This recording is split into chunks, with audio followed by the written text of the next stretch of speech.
In summary, the energy management commitments made for the outgoing period have been delivered upon.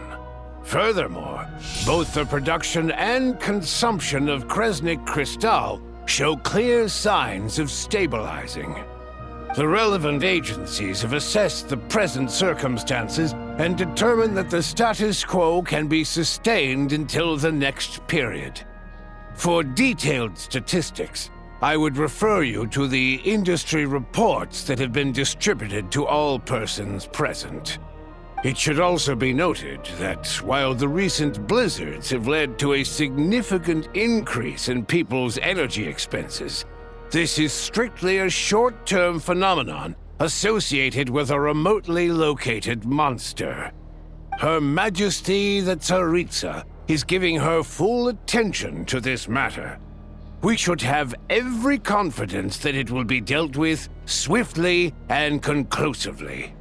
A financial report on disaster relief is also present in this report, courtesy of Pantalone.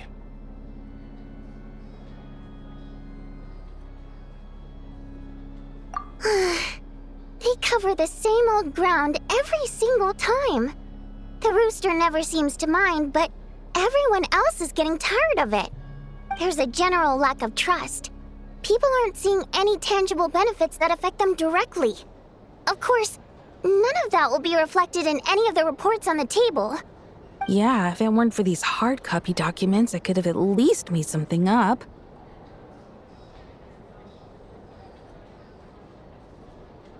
Oh, don't mind me. I'm just out here trying to hit my interview quotas. Bring out the kvass. Ever read it? Best-selling newspaper in town. If I remember correctly, you guys don't even have a sales permit. You have to sell from stalls on the street. Okay then, best-selling street stall newspaper in town. Still counts.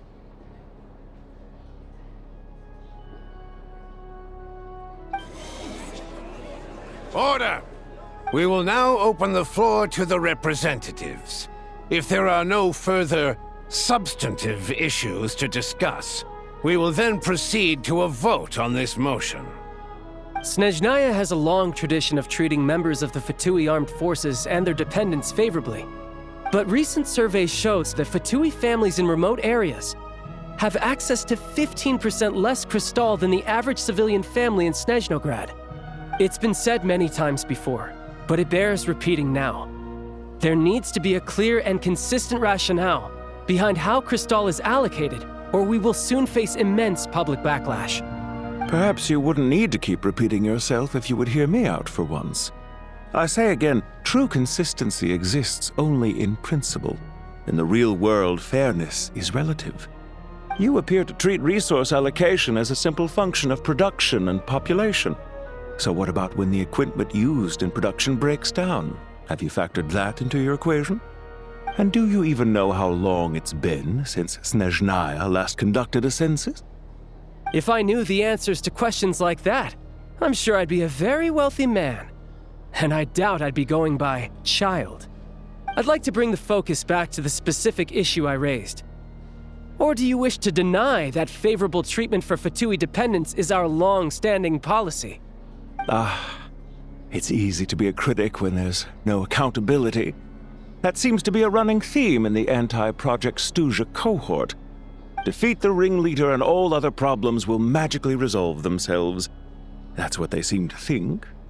But in case you aren't aware, not one jot in my report would change whether Project Stuja continues or not. So you have no intention whatsoever of finding a solution to this problem?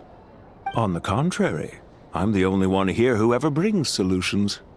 Child opened by speaking up for the armed forces. Regrator struck back with style and a war of words ensued.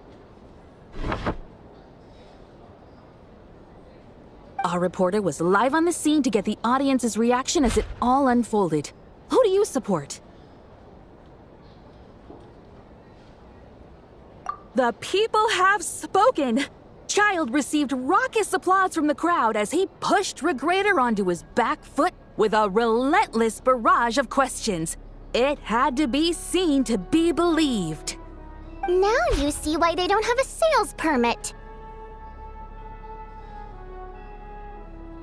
However this reporter wants to spin things, I haven't forgotten that Tartaglia was representing the Northland Bank when we first met in Liyue. So surely, their relationship can't always have been this strained. You two are getting off topic. Let's focus on what the data is saying. Mr. Pantalone, may I speak on your behalf? Oh, please do. I'm more than happy to save my breath. Crystal distribution policy undergoes modifications with each new period. The ultimate goal being to find the most reasonable method of allocation, which I believe is what Mr. Tartaglia also seeks. But I fear many may have been misled on this topic by extremist activists. To clarify, Project Stuja is not the root cause of the problem. It is merely a framework for resource distribution. The most recent reports all point to Snezhnaya's resilience and adaptability during this period of fine-tuning, and give clear indications that a distribution framework is improving with each iteration. To make drastic adjustments without first considering the risks would likely do more harm than good. It would be a waste of the hard-won experience we've gained to date.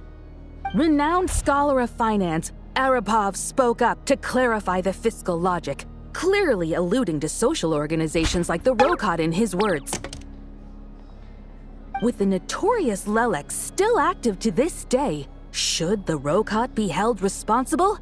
No, there is someone else to blame.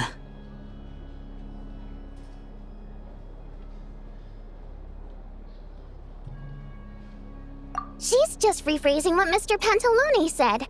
The Rokot are the critics he accuses of taking no responsibility for their actions. As for Lelek, you won't have heard of him yet. He's currently the most famous member of the Rokot. Well, more like infamous. Ending Project Stuja has become an obsession for him. Unlike the more decent ones among us, he believes that votes in the Vetcha are all that matter. So whether it's threats, coercion, or bribery, he'll use whatever means necessary to get people to change their vote.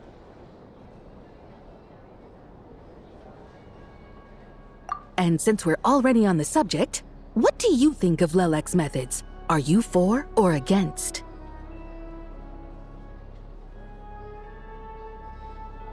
Yes, don't we all? Lelek supporters grow in number by the day. We stand with Lelek! At least someone here wants to take this discussion seriously. I've been considering that issue myself. What you really need is more precise regional data, right? I think it would be easiest to let the Fatui handle it, since they're already in charge of Crystal shipments anyway. We may as well get them to collect some data while they're at it. Whatever you need, you can ask the Fatui to look into it for you. In terms of supervision, I think the Druzhna would be a good fit. I had hoped to discuss this with Miss Vesna, but sadly, she's not present. I will be happy to take a note of your suggestions and present them to Commander Vesna for a decision upon her return. The Commander has always taken a keen interest in Project Stuja. However, given the Druzhna's demanding workload, I'm afraid it may prove difficult for them to provide any practical support. Let us refrain from jumping to conclusions until a concrete and actionable plan is in place. My apologies, Lord Rooster. There are numerous issues to address here, including manpower, time sensitivity, and reporting lines. Nevertheless, I support drafting a proposal. Follow the usual procedure, and it can be raised as a new motion for all parties to evaluate at the appropriate time. In that case, I'd like to share one thought before the proposal is drafted. The issue of time sensitivity was raised just now, which I presume relates to the official reports. In fact, the Energy Commission already collects regular statistics on each urban center and its surrounding area. Would these be of any use? That's a good idea. I read every issue of Sviet Lolaidovka's report, and although my focus is mostly on the section about equipment operation, the energy consumption statistics also yield a lot of insights. Be that as it may, does no one see an issue with using local data to determine Crystal quotas? In the long term, it seems like a very risky solution. Not if they are used purely for reference. So long as we have the report from the Northland Bank's headquarters to corroborate it, no one will be able to fool me. Very well, then. It appears that this arrangement is acceptable to all parties. Yeah, sounds good to me. The members reached a provisional consensus on the issue of improving treatment for Fatui soldiers.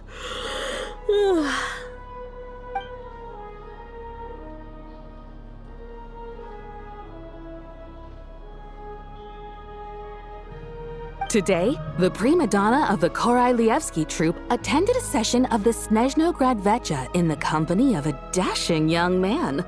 The question on all our minds is, what is the true nature of their relationship? Write anything like that again, and I'm revoking your permission to interview the troupe. Got it?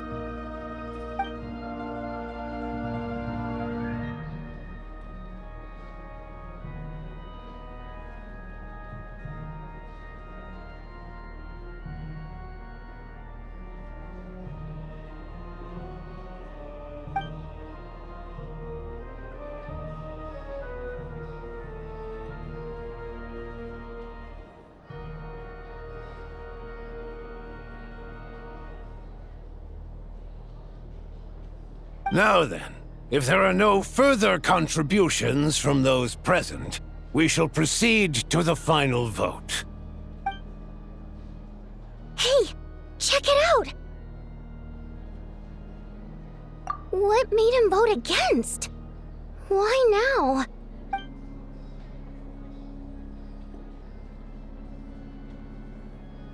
The votes have been tallied.